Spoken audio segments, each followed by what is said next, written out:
Good, and yourself? Pleasure in person. Yeah. You did all the hard work. That's fine. Well, hey, then we're in good company. You're in good company. Okay, ladies and gentlemen, we're going to go ahead and get started. As all of us have been kind of wondering about what does SBL look like in the classroom, and probably more about the practicality of it. It's one thing to read about it theoretically and kind of think about it that way and how we're going to make the change. It's another thing to actually find somebody who has actually practically used it in the area. And fortunately, Mike was able to find a seminar that Gary had done. I can't remember exactly. I think it was online somewhere, but then we got in touch with Gary, and Gary agreed to come and meet us. Unfortunately for him, I think I may have explained this, but Grosse Pointe, when do you guys let out? We let out at 3:05, so for us to arrange our schedules to meet on any other day where I have school, it'd be a little challenging. I didn't think anybody'd want to stay around till like 4 or 5. So unfortunately today or tomorrow, which I figured nobody was going to want to stay around on a Friday after school, this was the best date because in Grosse Pointe they're not back in school yet. And we are, so Gary was able to meet. But Gary has been 4 years now? Yep. Gary has been teaching in standards-based for 4 years. He's a science teacher at Grosse Pointe South or North? Grosse Pointe North. North. Yep. Okay. And I've already looked at a bunch of things that he sent through to me online, and I'm going to send those out, and hopefully Mike or somebody else can have those posted up either onto a website or into, maybe we can get,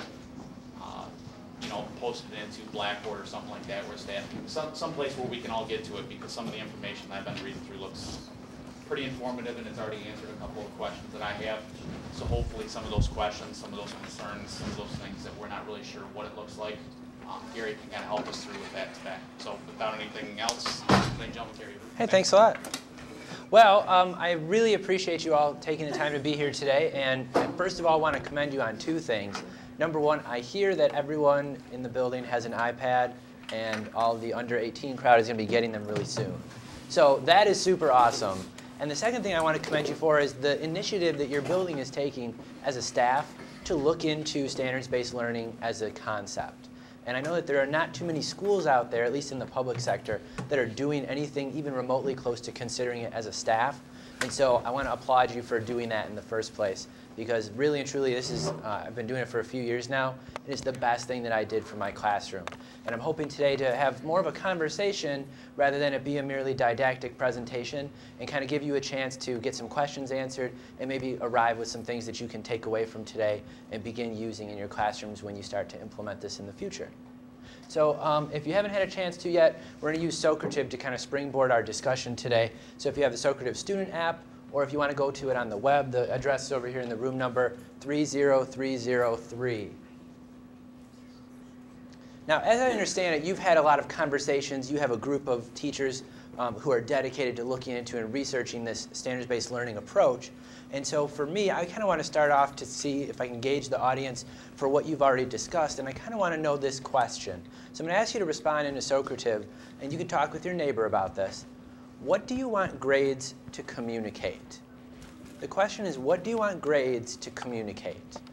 So you can type in whatever you would like and just submit your response. Talk it over with your neighbor, respond on your own. But think about that question for about a minute and respond, what do you want grades to communicate?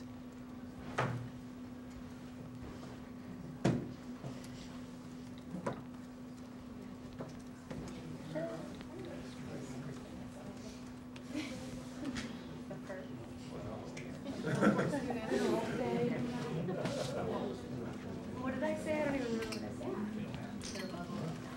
If it helps and you want to bring your chairs over, feel free. Oh.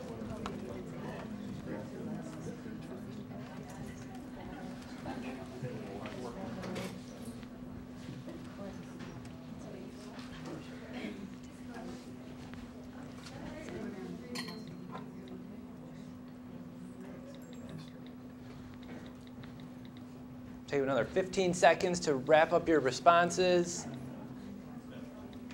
26 in the room. That is really a good number.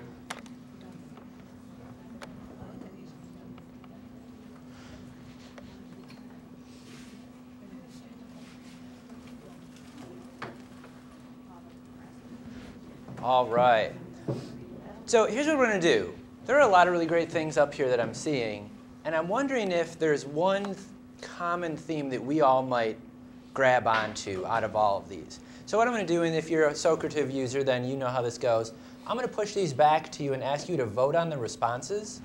So they're all going to come back to you. I want you to look through them. Pick the one that you think, now that you get to see some other individuals' ideas, pick the one that you most agree with. Pick the one that you most agree with.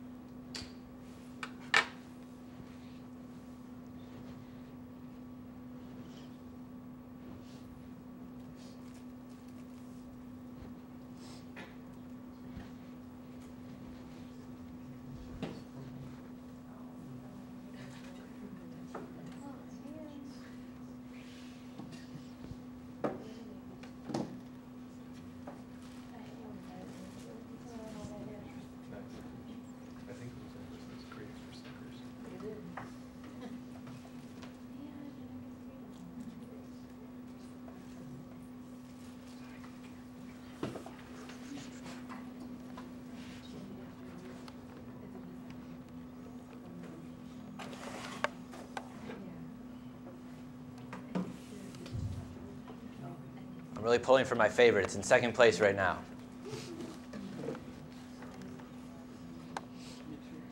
OK, so I think you've had a chance to kind of read through them and choose your favorite. And we kind of see, actually, many of these ideas are really similar. And what I'm noticing is that an overarching theme here is that you want grades to communicate what students know and what they're able to do.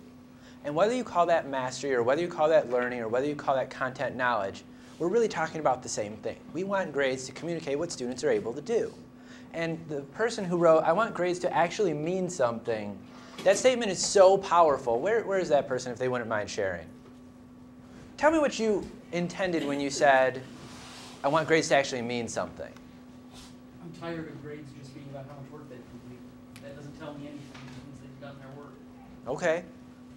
How many else have experienced that? Grades don't necessarily tell you what they've done, what they know, but rather what they've done. Yeah. So a few years ago, I was fed up with that exact situation.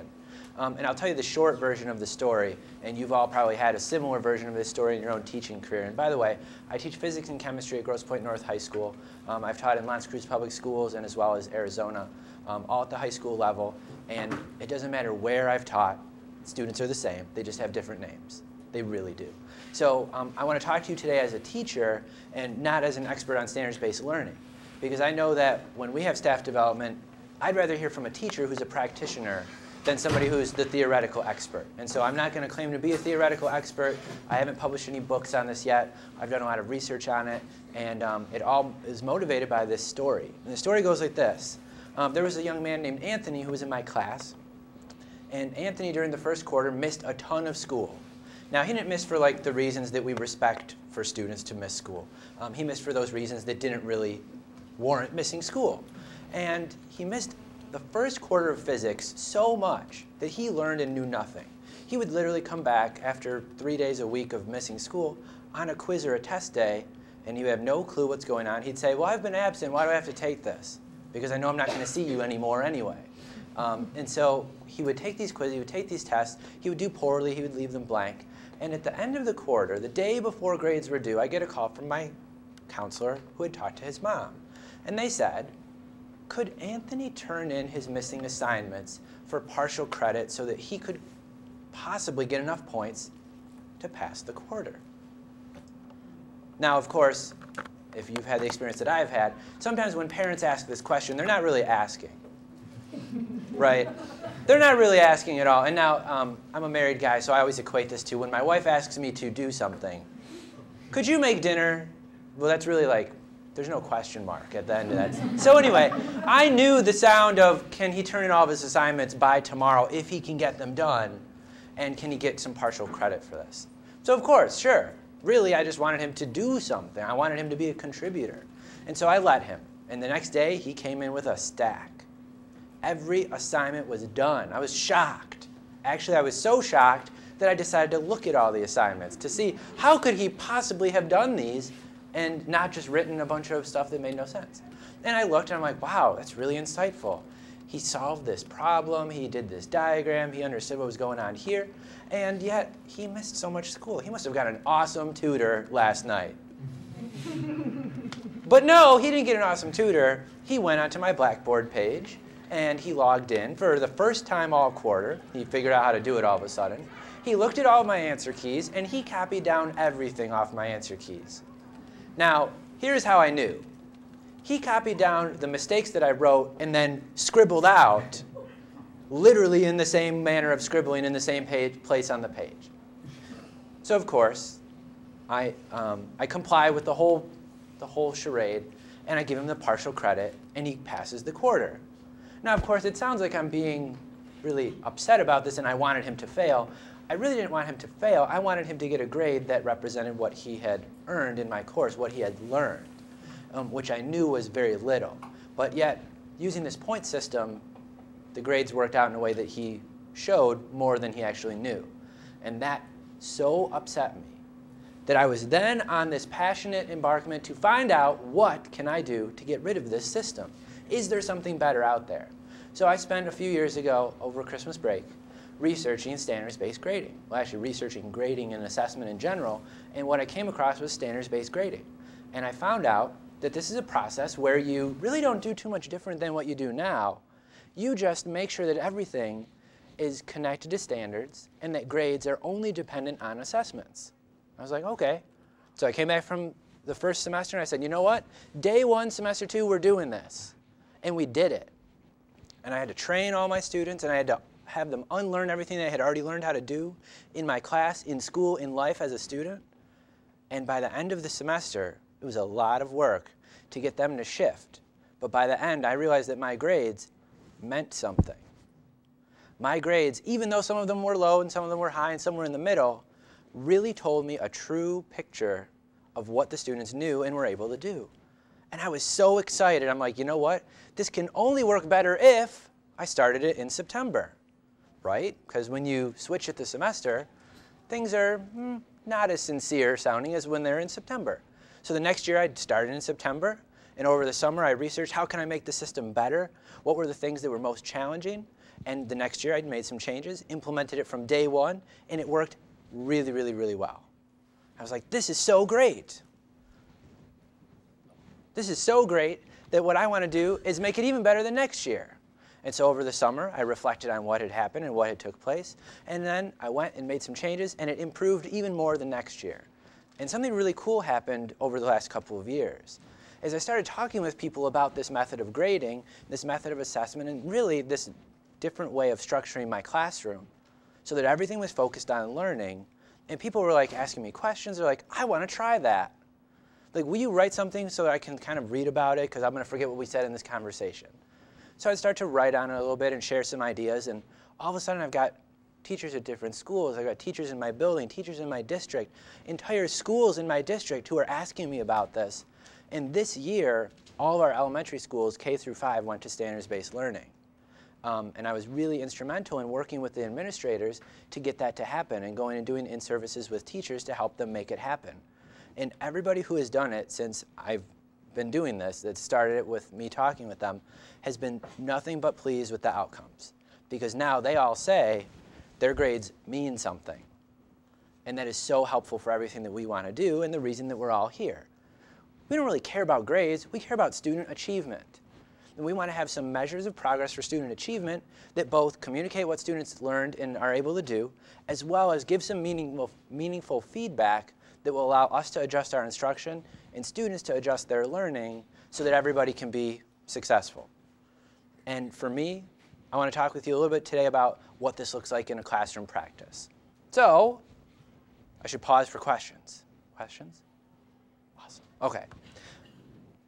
So, again, I don't really like the idea of it just being a didactic presentation, so I did not make a PowerPoint.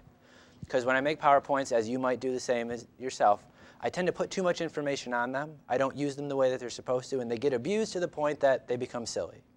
So I found this awesome app, which you can all try on your iPads, called Haiku Deck, which allows you to make clean, short, haiku-length presentations that are super awesome and super slick. So I made you a haiku deck about standards-based learning, and here it is. So here's the introduction. We're going to go through today and just kind of give you the snapshot view from 20,000 feet of what does it look like in a classroom that's doing this at the high school level. Now really, I'm hoping that you can hold on to this one piece of advice before we get into details, because it'll be really helpful. Some of you might be apprehensive that, is this going to be more work? Is this going to be so difficult? Blah, blah, blah, all those things that we as teachers are concerned about because we know there's a lot going on already. I want you to know that what I'm doing in my classroom, now that I look back on it, is really nothing new. It's just in a different sequence of what I was doing before. So here's the overview. Here's the introduction. As we talked about, standards-based grading, standards-based learning, standards-based assessment and reporting, whatever you want to call it, is really a way to make grades meaningful, communicate more feedback and information to students, parents, and educators so that we can all be more focused on student achievement and student success. And that's really what we're all here for. So it requires a small shift in the way you think about your classroom and the way that students think about class and school. Currently, students think that it is a point-chasing game. They think it's like skee-ball or Pac-Man or any of those other games where you just get points and you do something and you get more points. Now, of course, someone a long time ago decided that they thought extrinsic motivators were the way to get students to learn. We'll put a carrot on a stick dangling in front of them. They'll go after the carrot, and then we'll pull the carrot away and be like, ha-ha, you learned something. It's like, okay, maybe that worked in some other year, in some other era, in some other place, but we now know a little bit more about developmental psychology, and we understand that motivation doesn't work that way, and that what ends up happening is students don't chase the ultimate goal that we want them to, which is learning. They instead chase the points. And grades become about points, and school becomes a game of points that doesn't help anybody win or succeed. And then we send students off to college where the floor gets dropped out from underneath them. There's no more, I did my homework just to get points and it helped me pass. There's things that prevent that points-based system from working for them in the future. And so really and truly, I hear a lot of times, well, to shift to this, I would have to be going against what they want me to do to prepare them for college. No, you really don't. In middle school, I would be going against what they have to prepare for in high school and in elementary school for middle school. No, it's really nothing different. It's just a shift in the way you think about things. So now what we probably do is we add up all the points and we calculate a grade.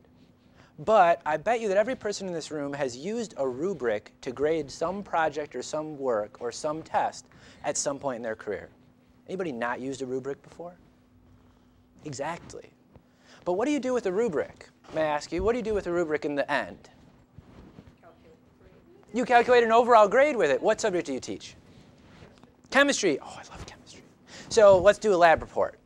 Criteria that say, this is what we want the students to include in their lab report. Here's what we want them to achieve. We give them some, based on a criteria, a score for each category. Then we add up all the points, divide by the total number possible, and boom, put a smiley face and a percentage or some other marker of progress. Well, that's great. That's what we've always been doing. But then the students just look at that bottom line number. They forget about all that awesome feedback that really tells them what they know and were able to do, and that could actually help them improve on the next lab report. How come I keep getting C's? Because you haven't done anything differently. But I worked so. No. We want to shift from that bottom line number on the rubric. We want that to disappear.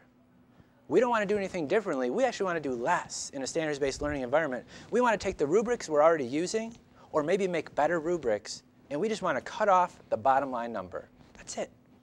That's all there is.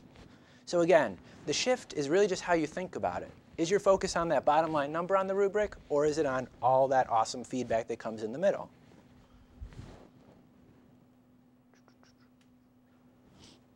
Okay.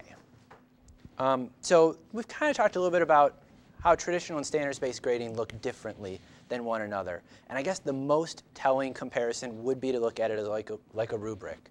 But if you want to get into some more details that could tell you what benefits your classroom might see if you switch, how about students going from a fixed mindset about their ability and about school to a growth mindset? How about a student who's been disenfranchised with school because they thought it was a game that they couldn't play, to now there's hope in sight, there's potential, and they can actually see what they need to do to change, improve, and grow? What about parents, counselors, and other people who support student learning besides teachers having a way to support their student even better and help them achieve and be more self-advocating, to help students be more self-reliant and to help them be more self-reflective? When we really think about the comparison, we're not asking anybody to do anything new or different. We're just asking them to shift.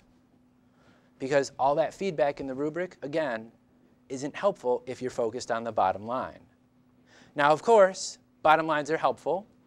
They do communicate some information, but without a rubric to quantify or qualify them, they're not meaningful. And that's what we're really looking to do.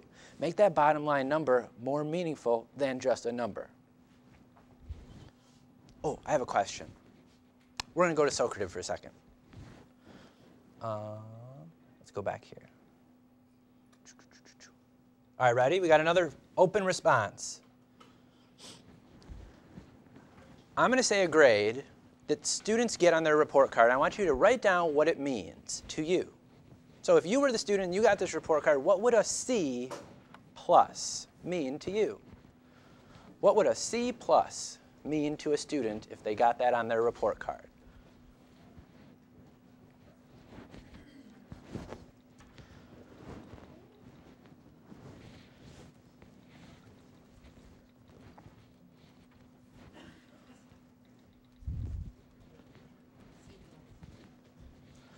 What would a C plus mean?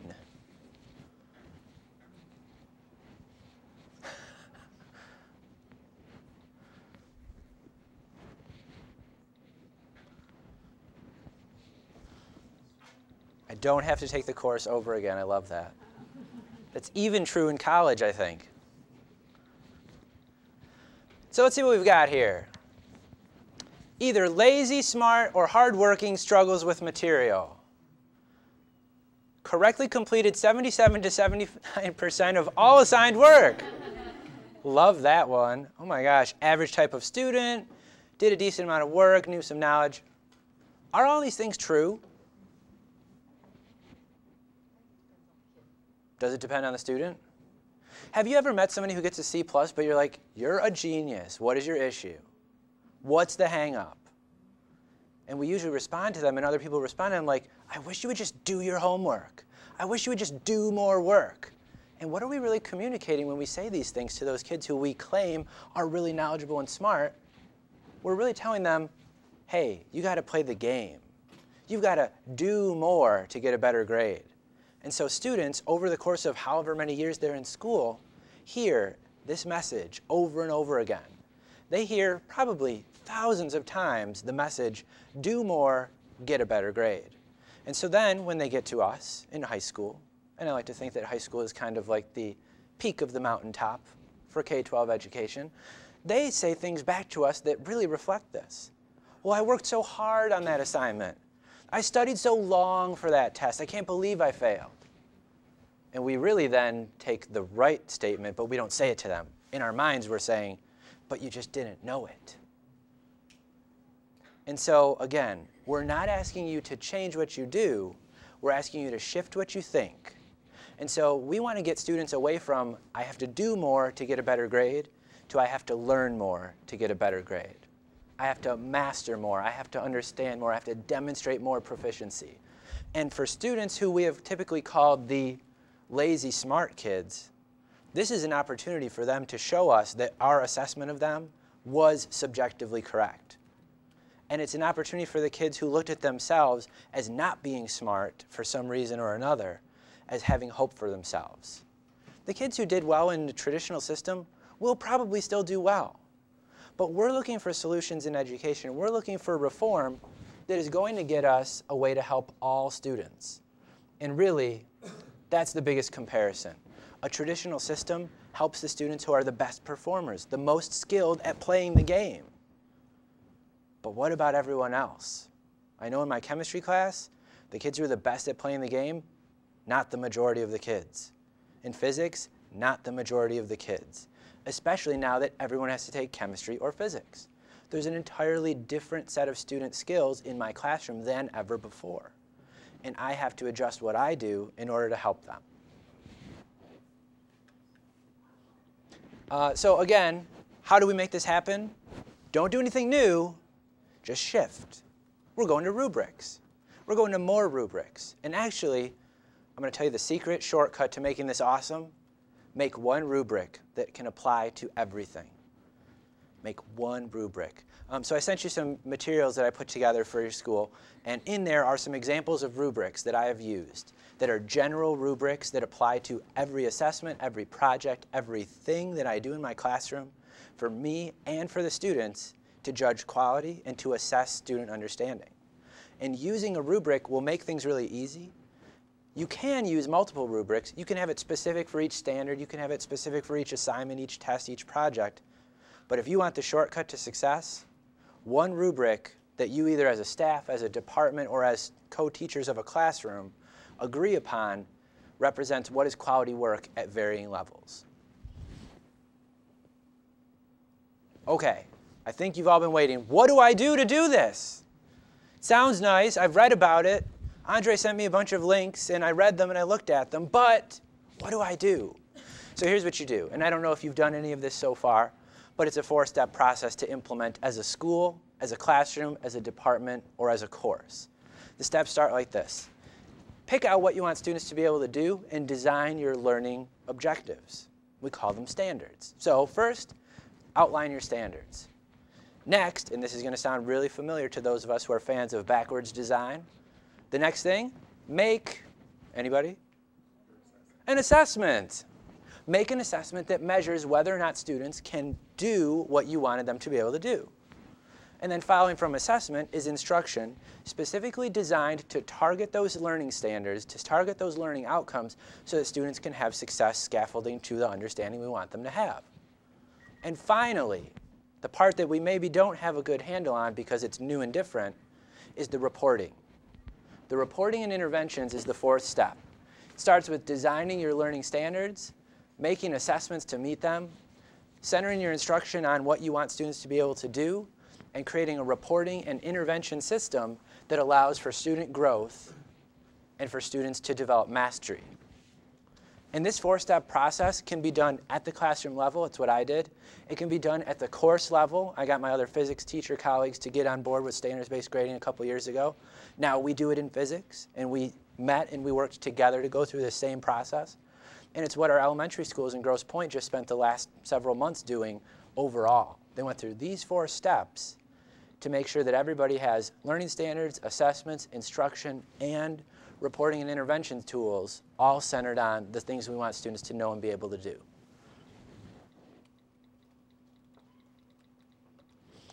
So of course, this is going to require more than just a meeting to put stuff together. You're going to need to know, well, what's this going to mean for me in my classroom day to day?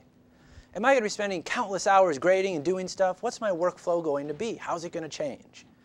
And I think this is probably the most promising news. Your workflow is going to actually be better than probably your current workflow. For some of us, it might be no different. But I feel like in physics and in chemistry, I have a pretty good representation of a traditional workflow from what I used to do. And if I compare what I do now to what I did then, I do less. Now, of course, it sounds like I'm advocating for laziness. I'm not. I don't mean do less in the I don't want to do more. I mean do less in the work smarter, not harder. I feel like when I used to check in homework, chase down kids for missing assignments, calculate points, tally them, and wonder if the slash mark on my form was me sneezing with the pen in my hand or actually that the student did their work, I feel like that was so much more work than it had to be. And I don't feel like I got any better outcomes with my student learning than I wanted. So your workflow now is going to consist of no more grading homework, no more chasing down kids for missing assignments, none of this. The only thing you need to worry about grading is assessment. That's it. And if you want my best piece of advice about assessments, make them shorter, more focused, and more frequent. I used to give these 60-question tests. I was like, oh, they're multiple choice, it'll be no big deal. And then the Scantron machine would break. Anyway, we could probably all share stories about how long assessments made us crazy at one point, or reading lengthy papers or something like that. But really and truly, what we're looking for is shorter, more focused assessments centered on the standards. Don't assess more than you have to. There is no reason that a student needs to show 12 times that they can do polynomial division. There's no reason. Now, I'm not saying that anybody does that, but just for example, could I assess it once on an assessment and have a 10-question quiz rather than a 20-question quiz? Something that I could actually grade in a reasonable amount of time and provide students feedback on their learning so that they could use it to improve and grow. I mean, that's what I want. How many of you, well, don't actually raise your hand. This is not going to be a good one. Raise your hand in your mind if it has ever taken you longer than you wanted to return assessments to students. Right? I remember feeling so terrible at how long it would take me to grade their tests or grade their lab reports or grade whatever assignment and get them back to them. And I'm like, well, they don't even care anymore. Or they'd get it back and they'd go, oh, yeah, this. Really? So it was no use to me. It was no use to them. So now my assessments are no more than 10 questions, ever. Except the final, because that's a common district thing and I don't have any control over that. But my normal everyday assessments, no more than 10 questions. My units, no more than 10 learning standards. And by keeping it like this, I can assess at least once, sometimes twice or 3 times a week, and get the assessments back to students the next day. This allows that feedback to become so much more useful, and it takes so much less out of me that now I spend my time focusing on my instruction and far less about paperwork and chasing down students for points. Because I used to feel bad, like, oh, I didn't chase him down enough. He could have got it in if I called home 6 more times, right? That's why he failed. I didn't do enough. Like, really? So if you want to think about what can you do more of, do more great instruction. Do more great instruction. And the only way for that to happen is if you're in a system that allows you to focus on instruction and not focus on all those ancillary busy work tasks that prevent us from helping students grow. So now let's talk about your workflow. In your classroom, you need to make learning objectives. This might already be done for some of us. How many of you have curriculum maps for the course you teach? Probably everybody, because your school is awesome. You're doing iPads in the classroom. I mean, like, you're doing some awesome things. So curriculum maps serve as those learning objectives. The one thing you'll want to do with your partners in a course or in a department is revisit those curriculum maps and decide, do we need every single objective that's on these? Or could we put 2 together? Could we reword this one? Could we break this long one into 2 smaller, more manageable ones? Could we chunk our objectives in a way that students know, what is it that I need to be able to do to be successful in this course? What is it that I need to do to be able to master persuasive writing? And that's where ability statements come in. So it's either that you start with a curriculum map, you start with state standards, you start with Common Core, you start with next generation science standards, whatever it is, you start with those and you and your colleagues or you yourself think about what is it that I want them to be able to do and how do I change this so that it is shorter, more focused, and student-centered in a way that they'll know what is it that I have to do to be successful. And so this is why I call them ability statements. I took the state standards for biology, for chemistry, for physics, and I rewrote them. Now that's a long document, and I'm sure they're long in history, I'm sure they're long in English, but what I did is I rewrote them and I said, you know what? This is really saying way too many small details. That's really a finer version of what the big picture is. So the standard becomes my big picture. I want students to be able to explain the structure and function of DNA in a biology class. That's what I want them to be able to do. In my instruction, I have to help them deal with replication, deal with protein synthesis, RNA, and all those other things that go along with DNA structure and function. But I don't need to have this lengthy list of you should be able to do this, this, and this. So I changed the state standards. I parsed them down into 10 or less standards for my unit. And then what I do is I change them into ability language. So all my standards read, I can do some action. Anybody have that in your course right now? Your objectives are written in I can statements? A really simple and easy change that you can make that whether you go to standards-based learning or not can help student achievement. if they know, oh, I have to be able to describe the structure of DNA, that's so much more clear than understand DNA structure. These words that we learned back in our teacher education programs in those assessment courses that you might have taken, where they said, use observable and measurable language. Use Bloom's taxonomy verbs. That's what we want. So we're looking for objectives that state, I can explain the difference between prose and persuasive writing, for example. So first thing for you in your classroom, for you and your colleagues, make some ability statements. Then design your instruction and your assessment around those. And how this is going to look is you're going to take your assignments. And let's say, any math teachers in the house? Math teacher, Michigan State. Can I ask you a question? Yeah. So I don't know your name, but that was how I identified you. I'm sorry. OK. So let's say you give an assignment, just any old homework assignment. How do you tell students what you want them to do on the homework assignment? Like tonight's homework, what did you tell them to do?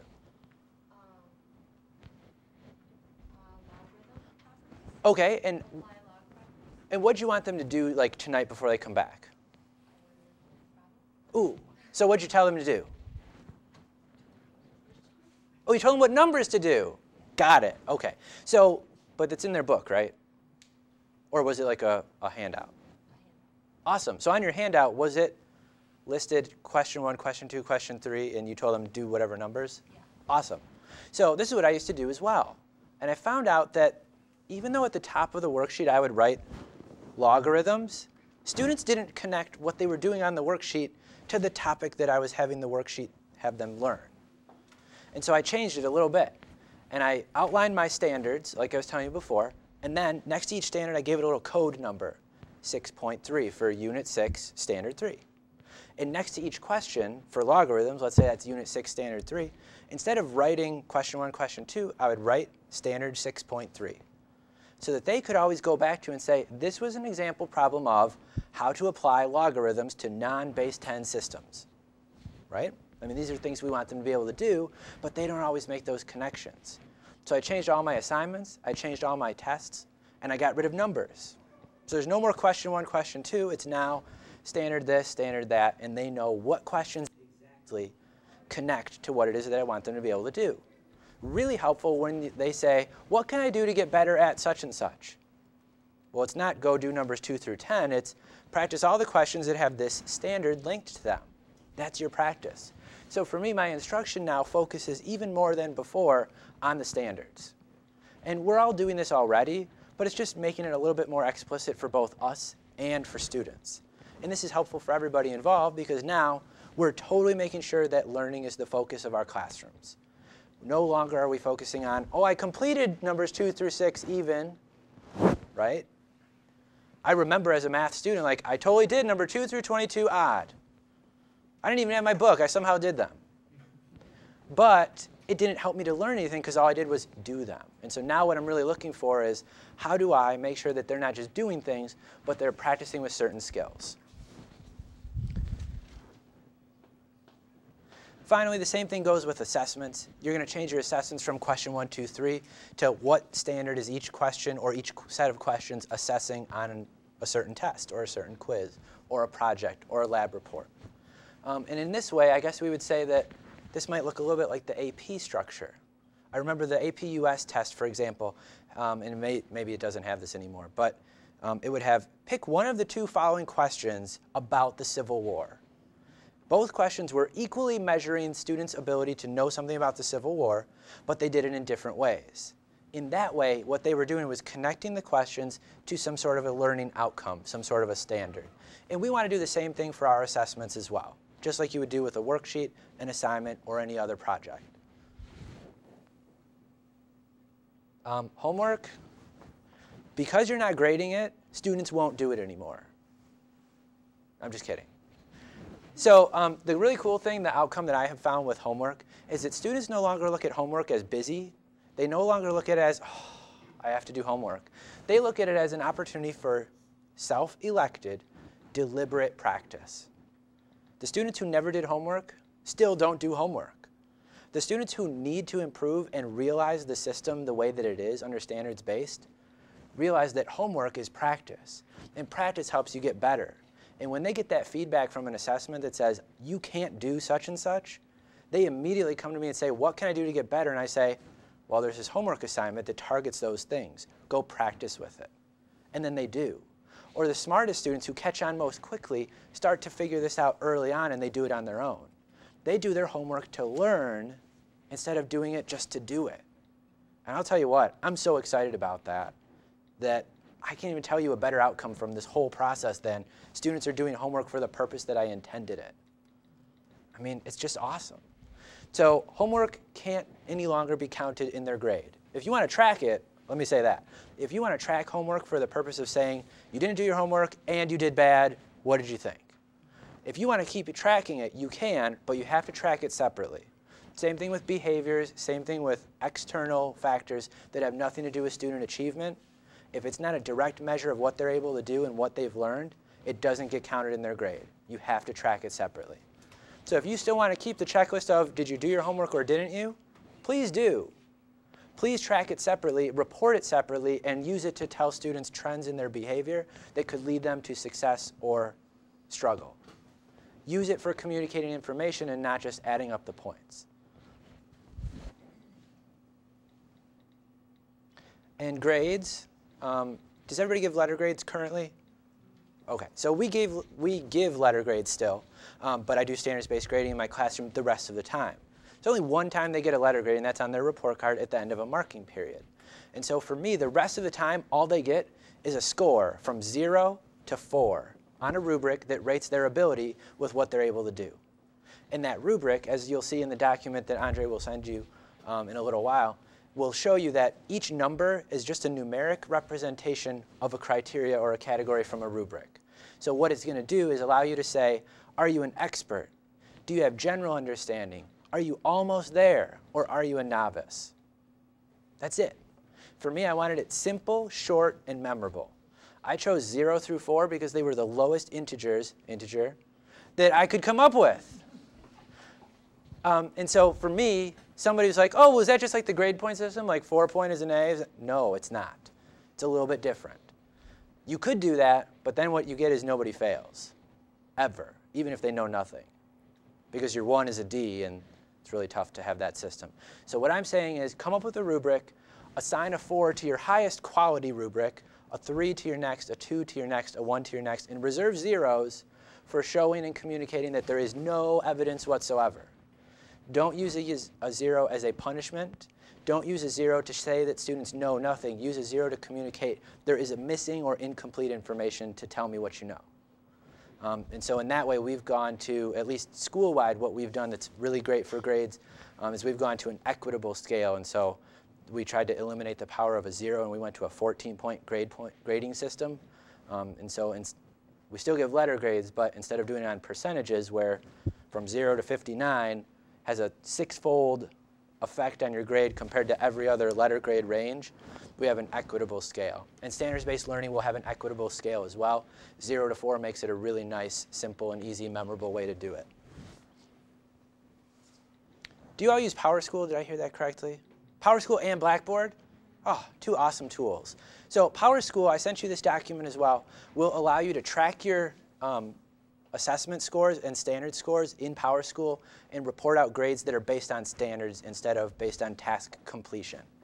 What this will look like for everybody is now instead of test number 1 score, test number 2 score, project 3, and homework 1, you're going to have a column for standard 1, a column for standard 2, a column for standard 3.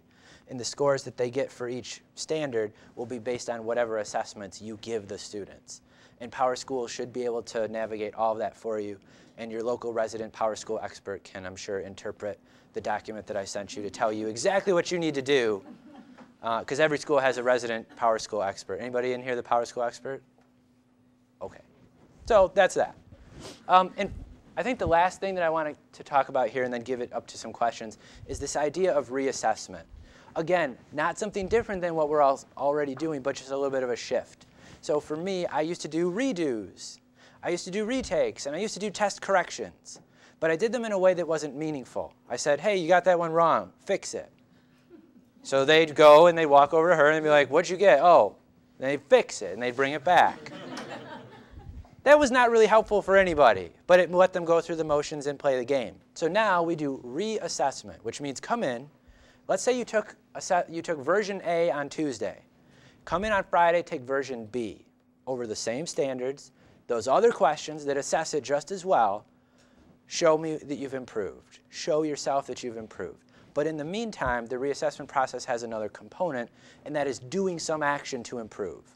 So you and your students, you and your school, you and your departments need to make sure that you set up some structure and interventions for students to be able to improve based on the feedback they get initially and an opportunity to demonstrate improvement at a later time with reassessment.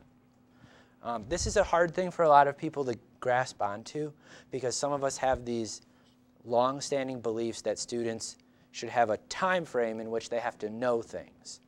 You didn't know it on Thursday, your grade will forever show that you didn't know it. You don't get to redo. It's like, well, what if I actually learned it after the fact?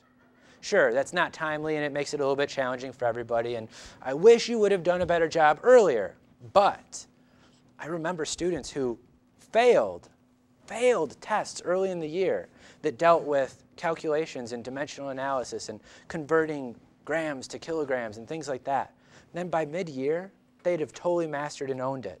Even some of them, a week later, after getting the test back and thinking about it, understood it better. But I didn't have an opportunity for them to come in and say, I learned better, have my grade show what I know now. So reassessment has to be set up in a way that allows you to have students' grades be replaced by evidence of progressed learning. You have to have that set up. And so reassessment for me is not an average. It's not take the highest and best. It's I take the latest.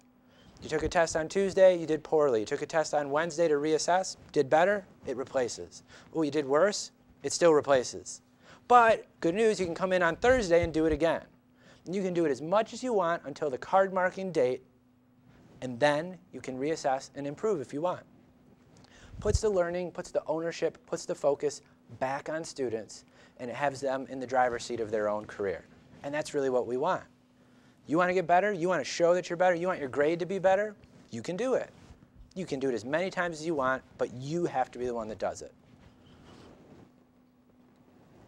And when it's all said and done, it takes a little while for students, parents, and even us, the teachers, to buy into this whole system. But I'll tell you what, it's so much easier when you do this with your friends. It is so much easier when you're not the only teacher in the building doing it. When you're not one of two, one of three, it is so much easier. Because then the students don't look at it as a novelty. They come to my class in the first 2 months of school, they're like, yeah, that's nice, Mr. Abood, but when I go to math class, I can't retake things. And they just move on. And I'm like, yeah, did you get better at polynomial long division? They're like, yeah. Well, that's a good thing that your grades still, the buy-in isn't there when I'm the only one doing it because they don't see the value in it because I'm the only one who does. You as a staff, this is why I commend you. If you all go to this, it will happen lightning quickly for students to buy in, for parents to understand, and for everyone to be on the same page. And then you will shift and influence class, student, and school culture in such a positive way that I think you'll be really impressed. And buy-in happens at the classroom level. It takes about 6 weeks. If I'm the only one doing it, it took about 6 weeks for my students to get on board. It took about a year for parents to get on board, and then I realized that I had to do a better job informing them early on. So there's a lot of front loading that needs to happen at parent nights that go on in September, at before school registration, and online documents and videos to help inform everybody. But when it comes down to it, the ultimate goal is we want students to succeed, and they are going to be your ambassadors. So if they understand the system, they feel successful with the system, and they know what to do, they're going to go home and tell their parents and explain it to them. You won't get angry phone calls. I got angry phone calls the first year. Second year, less. This year, 1. Everybody gets it now because I've done a better job having my students be better ambassadors for this whole system. And when it comes down to it, again, we're all here for student success and student achievement, and I'm not asking you to do anything different. Your principal's not, your staff is not. We're asking you just to shift the way and the sequence in which you do things so that it can help everybody be more successful. So thanks for listening to me. I talked more than I wanted. So now it's time for some questions. If you want to stay and ask questions, I don't know what your time commitment is, but I'm happy to answer some questions. I know you all emailed some, and so I put together a 20-question FAQ document for you where I answered your questions that you emailed me. So you can also check those if you'd like. But otherwise, I really appreciate you being here. So let's open it up. What do you want to know?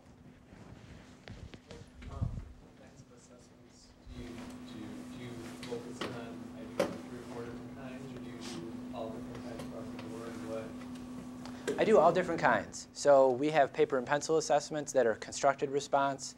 We have paper pencil tests that are selected response. We have projects. What else do we do? We do performance assessments where students have to demonstrate some skill in person. We do oral interviews, and the students have to give a presentation, and they're graded based on how well they demonstrate in question and answer that they understand something. So it doesn't matter what assessment style you're using as long as you keep everything connected to the standards. Yeah. Before you said that you have students who can take the assessment one day, then the next day, then the next day, then the next day. Mm-hmm. A little bit overwhelming. Totally. So does that happen regularly to you, or? This is a great question. So I guess I have to back up and explain something. For the purpose of trying to communicate my emphasis on the reassessment process, I said, for example, this day, this day, this day. It doesn't actually happen like that for me. The first year it did. I was like, oh yeah, whenever you want to come in and reassess. And I'm like, oh, this is crazy town.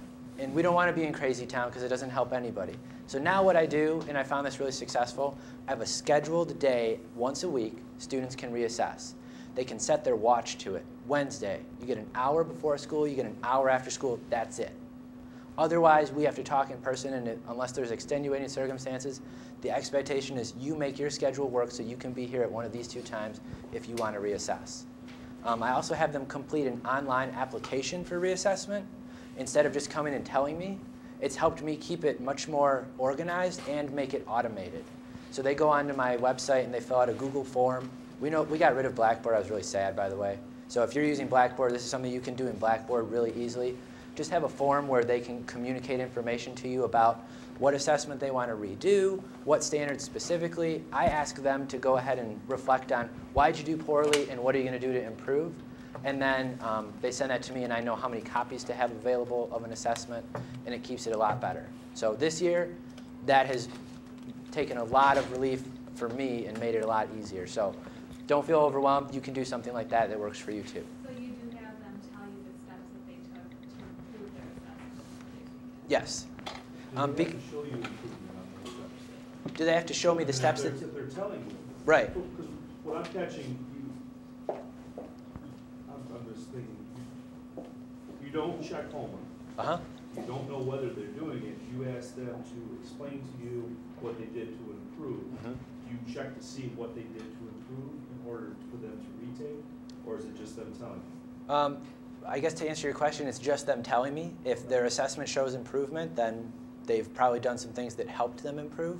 But we all know that you can do things that don't help you improve but still have taken action. My worry is, I'm sorry to cut you off. My worry is, which we're talking about SPL, is stopping fighting the battle of them not having a good work ethic. Uh-huh. And us having the extremely tough job of keeping on doing more work.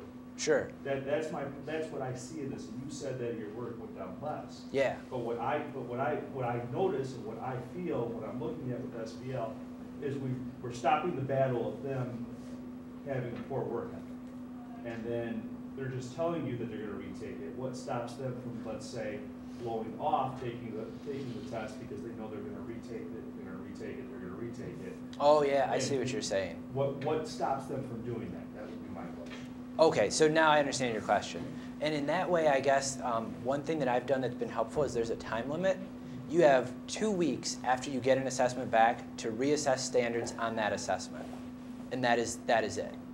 Then after that, we have to sit down and have a face-to-face conversation where we discuss, well, why didn't you do better?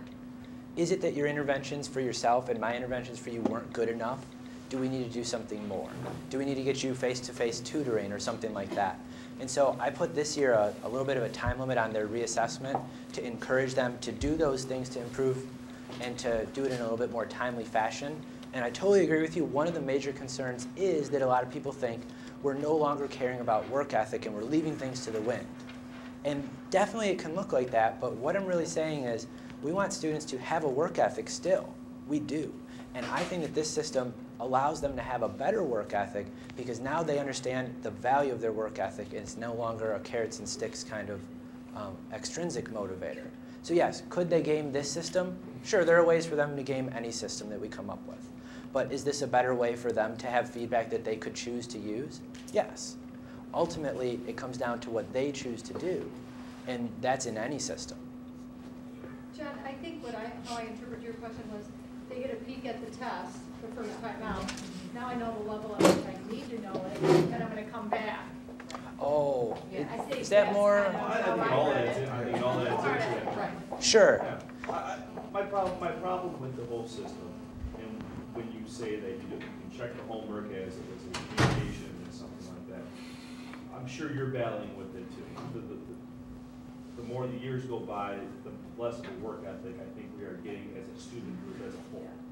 And why are we moving to SBL? Because these are questions that I'm asking myself.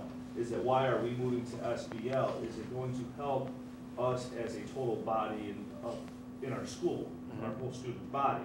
I can see this working wonderfully for my honors class. I think that they would love this. I think that they would battle with it and they would do very well with it. I'm worried about the lower successful kids. You said the kids that try to game the system, the kids that don't do much aren't going to do much anyways. But this looks like I'm going to work my tail off for that kid now, which is okay, which is what I want to do. But it's not them gaining anything from me doing retakes and retakes and retesting and retesting. That's my worry. So let me ask this, and this is for anyone. What do you do with the student who you're describing in your current system? What do I do with them? Yeah. I So work with them. I make sure that they get stuff done. I'm harping on them. I'm paying attention to everything they do, not just the tests.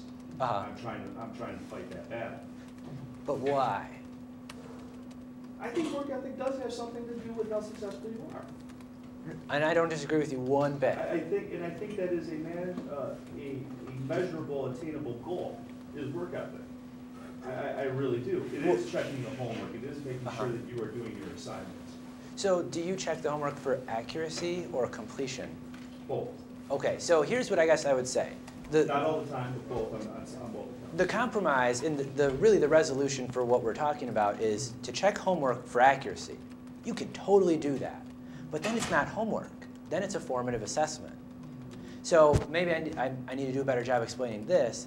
There's summative assessments, there's formative assessments. They both go into this, but formative assessments have a different function than the summative ones. So when I say assessment, I'm really speaking in a more general sense, but let's say a formative assessment is the homework from last night.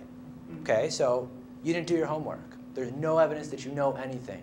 You have no feedback to help you get better in what you can't do because you don't even know what you can't do. So now, what am I going to do? Am I going to give you a 0, which now brings your grade down numerically? So maybe you did know something, but my evidence shows that you don't. Then my grade becomes a little bit less meaningful. Or am I going to work with you to do your homework not just to do it, but because we want to use this as a way for you to get some feedback? And that's where I think something like a flipped classroom model, does anyone do that here? So a flipped classroom model might be helpful for that as well. I've gone to that a little bit this year with homework, and I don't even give homework anymore. What I found is when I gave them practice, they would go home, some of them would get stuck. The lowest performers would get stuck, and because they didn't have good coping skills when they got stuck, they'd give up. And when they give up, then they don't do it, and then they come in the next day and they're behind, and they can't keep up with the lesson that I had depended on them doing their practice. So now I say, do all of your practice with me in class. Any additional studying, any additional practice, you have to elect to do for your own benefit as you see fit. Now, there is a really great thing that's in the document I sent you. It's called a learning log. And it takes what you're describing that you do, the checking and homework and all that stuff, and puts it on the student. And it has them keep track of what they've done in a way that allows them to be able to come and show you, here's my assignment, and here's the score I got on each question that was tied to each standard on that homework assignment as I self-rated myself according to the rubric. So I teach them early on in the year, and of course there's a lot more details to this. Early on in the year, we discuss as a class what is quality and how do you recognize it. Then we practice and we grade an assignment, we grade an assessment, and we have them come up with the solutions and them judge the work of one of their peers, merely not to count in their grade, but as a way to exercise how does this whole thing look. And when they do that, they get to a better idea of how do I judge my own understanding, my own work. And then later on, I say, I'm putting the answer key online for anything that we don't do in class together. You judge your own work, or based on the discussion we had in class, you judge your own work, score it yourself, and give yourself a formative assessment that only you keep track of. Now, I could keep track of it too, I just choose not to. It doesn't count in their grade, it's used as a feedback mechanism. And so in that way, they can then come to me and say, well, I did all my homework, but I was really getting 2s according to what I thought when I compared it to how you did it in the answer key. And I could say, well, if you're getting 2s, then practicing more isn't going to help you. We need to do something else. And I guess that's a really important part of it, too, is quality of practice is different than quantity of practice. So, of course, the way that we talk about homework, we usually refer to quantity. We rarely refer to, well, it's the quality of what you do when you practice. I personally don't even think it matters when you practice. So for work ethic, like, let's say you do all your assignments in my class, you don't do anything at home. I don't think that that makes you any different of a student than somebody who goes home. Because if you think about it, and I don't know how all of you are, but if I counted up, we have a 7-period day. If I gave a half an hour of homework to every kid in every class, 7-period day, they would go home with 3.5 hours of homework. When I get home, it's about 5 o'clock. Now they get home earlier because they live closer than I do. So let's say they get home at 4. That means if they start the books when they get home at 4, they're working nonstop till 7:30 to do all of their homework. Then they're eating dinner. Now they've gone to school for 7, 8, 9, 11. They've been doing school for 11 hours. I cannot find any research that has shown me that doing 11 hours of schoolwork makes you a better student than someone who doesn't. Now, of course, if there's research out there, and I haven't seen every piece of literature, but the research over the last 100 years of homework really suggests that quantity doesn't help. It's all about quality, and it doesn't matter when you do it. So practice, absolutely you need to practice. Work ethic, sure, it's qualifiable. I don't know if it's quantifiable. I mean, we do know that there's a correlation. Work more, and you're going to probably do better than somebody who doesn't work as much. But at the same time, we all know that you can work smarter and not harder, and still get better outcomes than someone who works harder and not smarter. Yeah, you had a question? In your practice, are kids moving forward as they master it, while others are staying behind until they master it? Good question. No, they are not. The way our school is set up, we don't have the luxury of working with students in that way. So there are systems where you do it that way, and you can, depending on the needs of your building and your student culture, you could choose to do that, where it's you don't move on to Unit 3 until you've mastered Unit 2 standards. If you have a way to do that, that's a really great thing. There are schools that do that. I know a lot of them are private boarding schools where they have the kids coming in on Saturday. And I have a friend who lives and teaches in, I think, Connecticut, and her school goes to school Monday through Saturday, and they do it that way. And I think it's crazy. It would be really awesome, like, hey, progress. But we don't have a public education system and infrastructure that supports that. Hi, I teach physics also. Awesome. On an average semester, are you semesters or trimesters? We're semesters. Okay, how many physics students are enrolled on average semester? For me or in general? For you. I have about 150. So I have 5 sections of about 30. Oh, awesome. When you do your assessments, then do you score those like the kid gets 63% and then he says, I want to reassess? Or do you have a limit, like if you get 80%, you can't reassess? I have no limits. I don't use percentages, but based on the system that I do use, the 4-3-2-1 criteria, it doesn't matter what you've scored. You can always improve if you want to show improvement. So when you do their report card, is there a way in, I don't know whether you use Power School or not, where you can say 4 means that he achieved that standard? Do you grade them as standards, is that? Yes. So we grade them as standards. Maybe I can show you a little something. Let's see if I can do this. So this is the document that I sent, and you can take a look at it at your leisure a little bit more closely. But my gradebook, let's see, looks like this. I don't use Power Schools. Our school uses Pinnacle, Global Scholar, and then they use Zangle. Neither Zangle nor Pinnacle's Global Scholar will do standards-based grading. So I went out and purchased an individual license for an online standards-based grading gradebook called Active Grade, and I use that. And I find it to be a tremendous and powerful tool. This is the first year I'm working with Active Grade. In the past, I just did it in Microsoft Excel and Google Spreadsheets. But basically, it looks like this. On a certain assessment, each question has a standard associated with it. They get a score from 1 to 4. I just kind of color-coded the lower numbers red, the medium numbers yellow, and the higher numbers green to kind of give me a visual way to see, oh, the whole group really is struggling with this question or this standard. I can improve there. But it doesn't matter if the students get a 3.5 or a 2 or a 1. If they want to reassess, they can. Because I want it to be a growth mindset and a culture of focusing on achievement. And even if that means I just missed this one detail, I didn't put my units on this calculation. Come back and show me that you know how to put units with your calculations. So in that way, I want even the kids who missed a subtle detail to be able to show me that they've demonstrated some expert level expertise. Does that go home to the parent then? Each parent and each student has an individual login for this gradebook system. And they can go and check the grades, and what they actually see is a bar graph that shows them their progress on all the standards. And when they click on a standard, it shows them every assessment from the entire year of that standard and how they did on each one, so that they can see trends over time and kind of get a sense of what it is that their students able to do and how well they've been doing.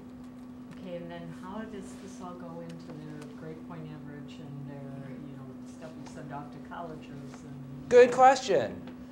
Well, first of all, let's talk about college, because everybody has that question.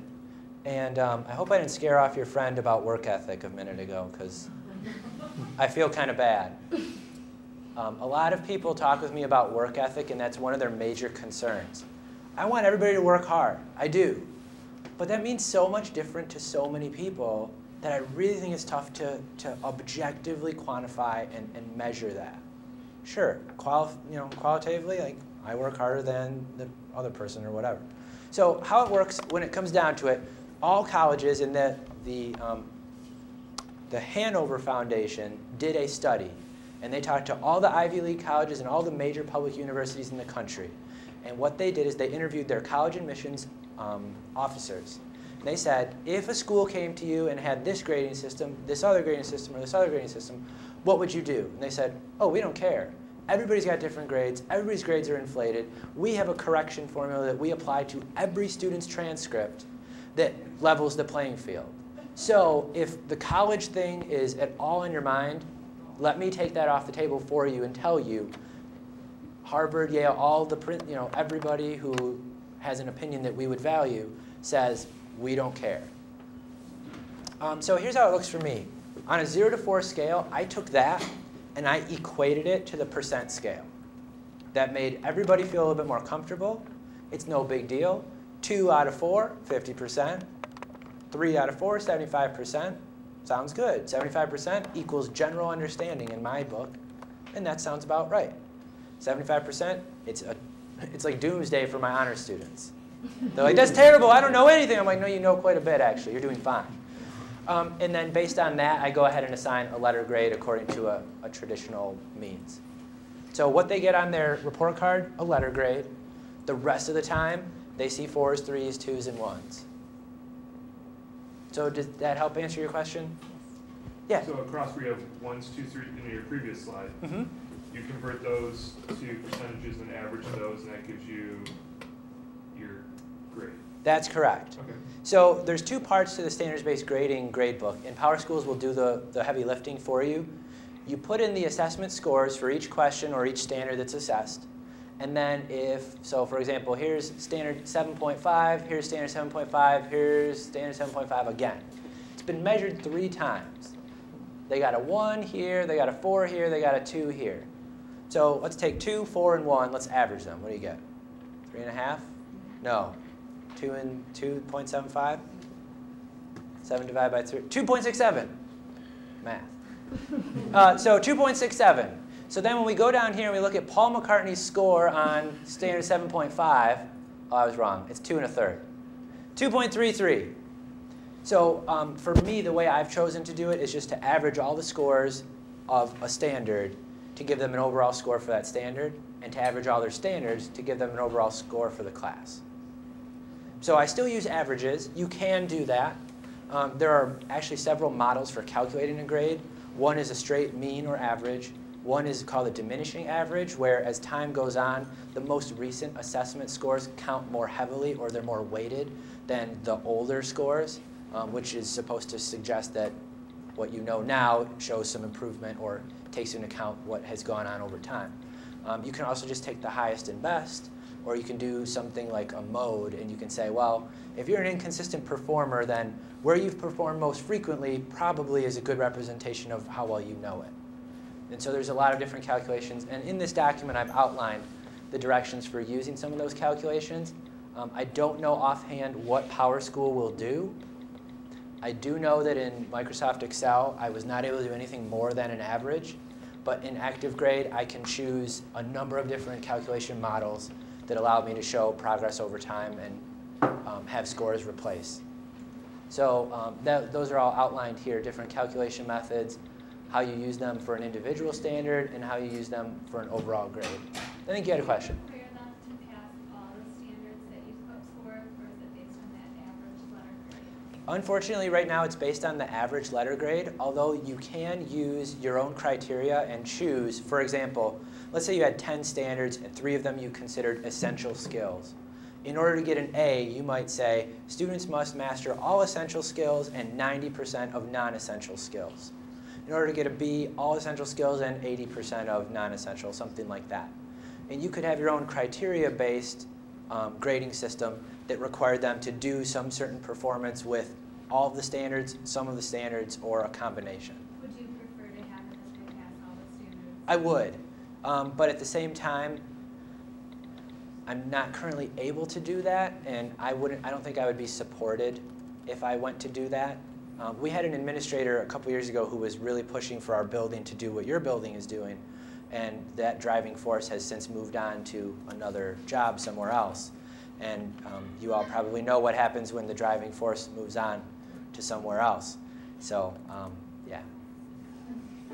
Go right ahead. When you reassess, do you reassess only the standards that they want you to reassess on? Great question. It's totally up to you. Some teachers I've talked to say you've got to do the whole assessment again.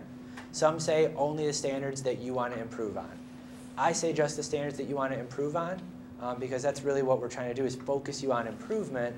Of course, in an ideal world, we want to make sure that they're keeping consistent with understanding everything, but we can deal with that in different ways.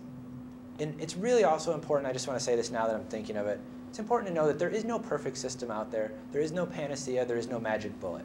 If there were, we would have gotten that textbook in college when we were in teacher education programs. We would have all been doing it right now, and I wouldn't even know half of you. So, I mean, it's just the way it is. There's no solution that's perfect. There are some things with each one. And so this system has a lot of different elements that are really great. It can look overwhelming at first until you get to know it, but kind of like that friend who was a jerk the first time you met them, you'll warm up to standards-based learning. I guarantee it. Go right ahead. I'm sorry, how many standards do you have throughout your year? You know what? I probably have around 100, I think. But, you know, no, actually that's a lie. Probably more like 120. But we study in physics 12 units of physics, and each unit has 10 or less standards. So probably between 100 and 120. Go ahead. Well, this is what I'm here for. I can see how that would work really well in your field. But have you worked with other people in different subject areas like English? If you told me I had to do 120 standards, there's just no way. Absolutely. So I have 120 standards because that's what I've chosen to break my content expectations down into. But I have a colleague who teaches English and world history, and we're currently working with him to implement standards-based learning in his classroom second semester this year. And he has far less English standards than I do. And it's not by choice, it's just merely a virtue of the content. So, for example, he has a lot of standards in English that keep coming up over the year. Being able to write persuasively is something that's very important. You don't just do it once and then move on to something different. In physics, we study circular motion and then we move on to magnetism. So I think it's a little bit different content-wise, but the number of standards I think is arbitrary. It merely boils down to what you want to break the content expectations into for it to be more manageable. Is he having difficulty with those reoccurring standards? Is that something that's... He has not seen any difficulty yet. The one thing that he did comment on is in the past, he had a tough time helping students improve with, for example, their writing, because they looked at it not as a continual process, but as I wrote this paper, and then I wrote this paper, and then I wrote this paper. And now he's saying, we're revisiting the theme of a strong, complex thesis statement. And we're revisiting it over and over again. So on that essay, you didn't do so hot. On this one, we want you to really focus on making your thesis awesome. And so I think that in English, it works really well, especially because papers are already graded on rubrics. And I think it just kind of, again, doesn't ask you to do anything new or different, but just shift what you're already doing to be something that is more explicit to everyone. No problem. Now, world history and math, you might have a lot more standards than even I do. But, again, take your standards, write them in a way that they're more manageable. Do you need 5 different standards for logarithms? I don't know. Could it be, apply logarithms to this? Could you do something that consolidates for everyone's sake and then make your instruction those smaller details that have more depth to them? Go right ahead. Do you have, as a science teacher, a balance of content and skills, or do you just focus on content? My husband had to leave early and wanted me to ask that question. That's a great question.